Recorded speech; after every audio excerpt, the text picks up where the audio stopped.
2026 का सबसे बड़ा सवाल, क्या मुझे कनाडा जाना चाहिए या मुझे यूके जाना चाहिए पढ़ने के लिए? आपका भाई हाजिर है आज आपको बताने के लिए कि आपको क्या चूज़ करना है। आज हम बात करेंगे फैक्ट्स एंड फिगर्स के ऊपर। Let's discuss Canada first. देखिए मेरी बात सुने, मैं हमेशा बच्चों से कहता हूँ कि आपने अपने पेरेंट्स की या अपने स्पॉन्सर्स की एक ह्यूज इन्वेस्टमेंट आपने एक जगह के ऊपर लगानी होती है। So you have to plan at least your 10 years.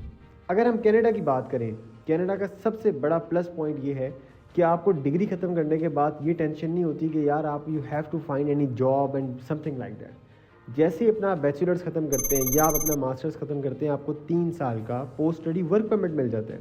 मतलब उसकी स्पेसिफिक फ़ीस होती है, आप वो पे करने के बाद आप अपना 3 साल का ओपन वर्क परमिट आप सिक्योर कर लेते हैं। अगर मैं आसान अल्फाज में आपको बताना चाहूँ तो ये होगा कि जिन लोगों की लॉन्ग टर्म प्लानिंग है, किसी बंदे का किसी मुल्क के अंदर सेटल होने का इरादा है, सो आई वुड से कि Canada is the best option. अब ये मैं क्यों कह रहा हूँ, ये मैं आपको बताता हूँ। देखें, जैसे ही अपना बैचलर्स या मास्टर्स ख़त्म करते हैं तो आपके पास स्ट्रॉन्ग पीआर पाथवेज निकल जाते हैं। परमानेंट रेजिडेंसी अप्लाई करने के लिए आपके पास बहुत ज़्यादा मल्टीपल ऑप्शंस आपको मिल जाती हैं। उससे बड़ी चीज़, हमारे पाकिस्तानी ख़ानदानी लोग हैं तो वो कहते हैं कि यार हम अकेले सेटल नहीं होना चाहते, हम अपनी फैमिली को भी सपोर्ट करना चाहते हैं। तो आप पूरी दुनिया का आप इमिग्रेशन सिस्टम उठा के देख लें, सबसे ज़्यादा friendly immigration system for friends and for your family आपको कनाडा ऑफर करता है।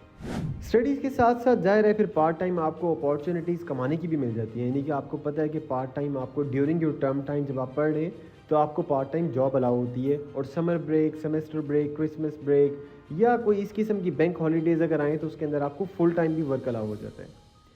अच्छा, अगर हम थोड़ी सी बैड साइड की बात करें कनाडा की, सबसे पहली चीज़ कि वीज़ा जो है it's not that much easy. मतलब मना बिल्कुल भी हम नहीं करते कि आपका वीज़ा नहीं लगेगा, लेकिन हम बहुत फ़िल्टर करके इसकी एप्लीकेशन लेते हैं। लेकिन जो एप्लीकेशन लेते हैं, बिलीव मी, हमारा अभी तक सक्सेस रेशो ऑलमोस्ट 90% है। अगर मैं बात करूं कि बैड साइड क्या है, सबसे बड़ी चीज़ आपको फाइनेंस अपने ज़्यादा यहाँ पे दिखाने पड़ते हैं। अगर आप अपनी बैंक स्टेटमेंट यूके के अंदर 6 मिलियन 7 मिलियन दिखा रहे हैं तो यहाँ पे आपको कोशिश करनी पड़ती है कि आप इसे थोड़ा सा ज़्यादा बढ़ा के दिखा दें। क्या होता है कि आपका वीज़ा प्रोबेबिलिटी और अच्छा हो जाता है।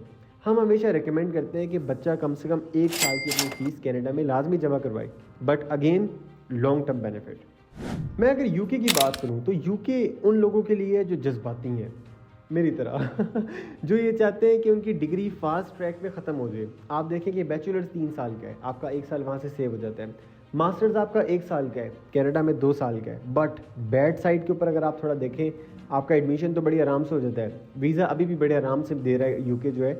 लेकिन आप देखें सबसे बड़ा इशू क्या है कि जैसे ही आपकी डिग्री ख़त्म हुई, आपको सिर्फ और सिर्फ 18 मंथ्स का पोस्ट स्टडी वर्क परमिट मिलता है।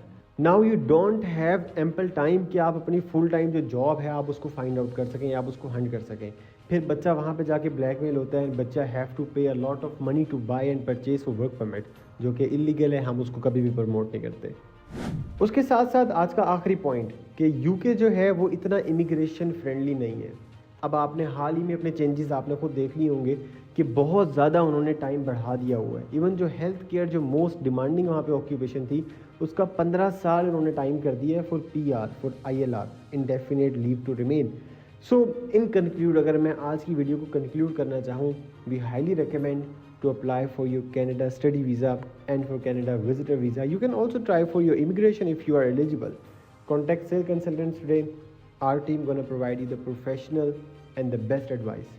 See you in the next video. Thank you.